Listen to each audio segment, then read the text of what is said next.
Hello friends, कैसे हैं आप सब लोग। उम्मीद करती हूँ आप लोग खैरियत से होंगे। मैं हूँ नवीन और ये चैनल है लर्निंग चैनल, जिसमें हम फॉरेक्स ट्रेडिंग की बेसिक से एडवांस कोर्स की तरफ अप्रोच करेंगे। मेरी कोशिश होगी आपको कम से कम टाइम फ्रेम में क्वालिटी नॉलेज प्रोवाइड करूँ इन अ वेरी इजी वे, जिसमें कोई कॉम्प्लेक्सिटी इन्वॉल्व ना हो। वीडियो स्टार्ट करने से पहले मैं चाहूँगी कि आप लोग चैनल को सब्सक्राइब करें। वीडियो पसंद आए तो इसको लाइक ज़रूर कीजिएगा। चलते हैं अपने असल कॉन्सेप्ट की तरफ, जिसमें हम बताएंगे कि व्हाट इज़ फॉरेक्स।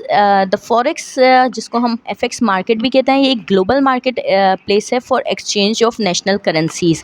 इस मार्केट में 5 ट्रिलियन का बिजनेस डेली बेसिस पे होता है। आपको पता है कि न्यूयॉर्क मार्केट सबसे बड़ी स्टॉक मार्केट है, जिसमें डेली बेसिस पर इतना ज़्यादा बिजनेस नहीं होता जितना फॉरेक्स ही मार्केट में होता है। और मैं आपको यहाँ बताऊंगी कि हम इस डेली बेसिस में जहाँ जहाँ 5 ट्रिलियन का बिजनेस होता है, वहाँ से कैसे अपना प्रॉफिट ले सकते हैं। चलते हैं हमारे दूसरे टॉपिक की तरफ कि फॉरेक्स की मार्केट होती कितनी टाइप की हैं। फॉरेक्स की मार्केट 3 टाइप्स की होती हैं। इक्विटी मार्केट होती है, करेंसी मार्केट होती है, कमोडिटी मार्केट होती है। इक्विटी मार्केट वो मार्केट होती है फ्रेंड्स, जिसमें हम शेयर्स को ट्रेड करते हैं। किसी भी कंपनी के शेयर्स की बाय और सेल होती है उस मार्केट में। करेंसी मार्केट कौन सी होती है? करेंसी मार्केट वो मार्केट होती है जिसमें हम एक करेंसी के बदले दूसरी करेंसी एक्सचेंज करते हैं। करेंसी बेस्ड एक्सचेंज मार्केट को हम करेंसी मार्केट कहते हैं। थर्ड है हमारी कमोडिटी मार्केट है। कमोडिटी मार्केट से मैं पहले तो ये कहूँगी कि न्यू ट्रेडर इस कमोडिटी मार्केट को अवॉइड करें, क्योंकि गोल्ड की यहाँ पे ज़्यादातर ट्रेडर जो है फॉरेक्स में आते हैं, गोल्ड की वजह से इन्वॉल्व होते हैं इस फील्ड में। उनको अट्रैक्ट करता है गोल्ड। बिल्कुल गोल्ड बहुत प्रॉफिटेबल कमोडिटी मार्केट में इन्वॉल्व है, पर उसमें लॉस के चांसेस भी बहुत ज़्यादा होते हैं। जब तक आपको गोल्ड समझ में ना आए, आप पूरी जब तक अपनी टेक्निकल एनालिसिस ना सीख लें, आप कमोडिटी मार्केट से अवॉइड करेगा, उसमें ट्रेडिंग को अवॉइड करेगा। 3 तरह के पेयर्स होते हैं। अगर हम करेंसी मार्केट की बात करें तो इसमें 3 पेयर्स होते हैं। मेजर पेयर होता है, माइनर पेयर होता है, एक्सोटिक पेयर होता है। मेजर पेयर कौन से होते हैं? मेजर पेयर वो होते हैं जिनमें सिर्फ यूएसडी इन्वॉल्व होता है, जैसे USD JPY, euro USD, USD CAD, AUD USD. ये सारे पेयर्स को जिन जिन पेयर्स में अमेरिकन यूएस डॉलर इन्वॉल्व है, वो आपके मेजर पेयर होते हैं। मोस्ट वॉलेटाइल पेयर होते हैं, लिक्विडिटी भी इनमें ज़्यादा होती है।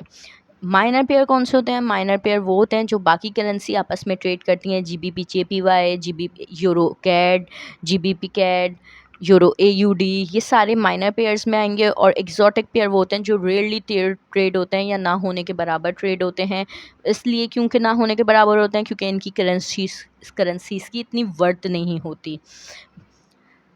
ठीक है जी। इसके बाद मैं यहाँ पे आपको एक एग्जांपल दूंगी कि बेसिकली ट्रेडिंग है क्या चीज़।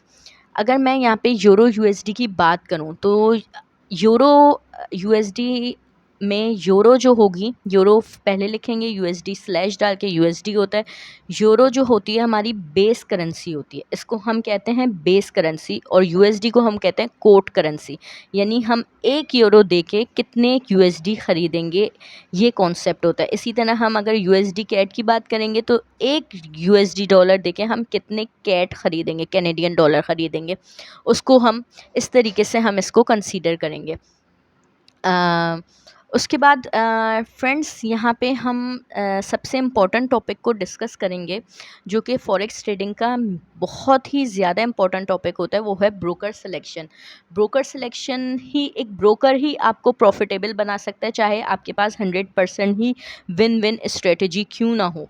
पर आपका ब्रोकर अगर अच्छा नहीं है तो आप कभी भी कामयाब नहीं हो सकते। अच्छे ब्रोकर की क्या क्वालिटी है वो मैं आपको बता दूं कि कभी भी ब्रोकर सेलेक्ट करने से पहले आपको सबसे पहले ये देखना होगा कि वो रेगुलेटेड है या नहीं है, उसकी रैंकिंग कैसी है, उसके व्यूज़ कैसे हैं उसके बारे में, और सबसे बड़ी बात कि वो कितना स्प्रेड ऑफ़र कर रहा है एक करेंसी की ट्रेडिंग पर, बाय या सेल पर वो कितना स्प्रेड रख रहा है। ये सारी चीज़ें अगर आपको अच्छी मिल रही हैं तो लो स्प्रेड मिल रहा है, 3-4 जगह से रेगुलेटेड है, स्ट्रॉन्ग है रैंकिंग में, तो आप उस ब्रोकर पे जा सकते हैं। अगर मैं यहाँ पे अपनी बात करूँ तो मैं आईसी मार्केट को प्रेफर करती हूँ।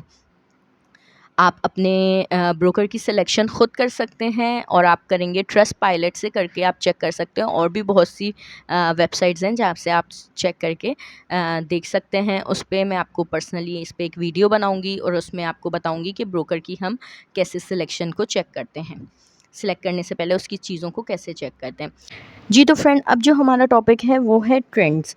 मार्केट स्ट्रक्चर, मार्केट कंडीशन बेइंतहाई अहम टॉपिक है जिस पे पूरी फॉरेक्स बेस करती है और जिस पे बहुत मिसकॉन्सेप्ट है फॉरेक्स को लेके कि जो है फॉरेक्स मुश्किल है, फॉरेक्स जो है इसमें लॉस ज़्यादा है। नहीं, ये सारी बातें वो करते हैं जो बग़ैर पढ़े या बग़ैर लर्न किए मार्केट में इन्वॉल्व हो जाते हैं और फिर वो इस तरह की सॉल्यूशन के साथ वो आउट हो जाता है मार्केट से कि ये रिस्की बिज़नेस है। मार्केट का अगर स्ट्रक्चर समझ में आ जाए तो फॉरेक्स बहुत आसान है। मार्केट के 3 ही स्ट्रक्चर हैं, या तो वो अप ट्रेंड जाती है, या तो वो डाउन ट्रेंड जाती है, तो वो साइडवे जाती है। अप ट्रेंड में हायर हाई हायर लो बनाएगी, डाउन ट्रेंड में higher lower high lower low बनाएगी और साइडवेज में वो रेंज में रहेगी। ये बहुत ही यानी पूरी फॉरेक्स मैं समझती हूँ इसके ऊपर डिपेंड करता है। लेकिन ये मैंने बहुत बेसिक सा अभी आप लोग को एक जनरल आइडिया दिया है। हम इस टॉपिक को बहुत डिटेल में आगे करेंगे क्योंकि जब मैं आपको कह रही हूँ कि ये पिलर है फॉरेक्स का, तो आप समझ सकते हैं कि इसकी कितनी ज़्यादा डिटेल होगी। इंशाल्लाह हम इसी कॉन्सेप्ट को आगे लेके चलेंगे। ये बेसिक कॉन्सेप्ट के लिए आज के लिए that's all for the first video. उम्मीद है ये वीडियो आप लोग के लिए नॉलेजेबल रही होगी। अगर आप लोग को वीडियो पसंद आई है तो लाइक ज़रूर करिएगा, चैनल को सब्सक्राइब करिएगा, शेयर कीजिएगा, कमेंट कीजिएगा ताकि मुझे आप लोग के व्यूज़ मिले और मुझे पता चले आपको वीडियो कैसी लगी है। मिलते हैं हम नेक्स्ट वीडियो में, तब तक के लिए अपना बहुत सारा ख्याल रखिएगा। बाय।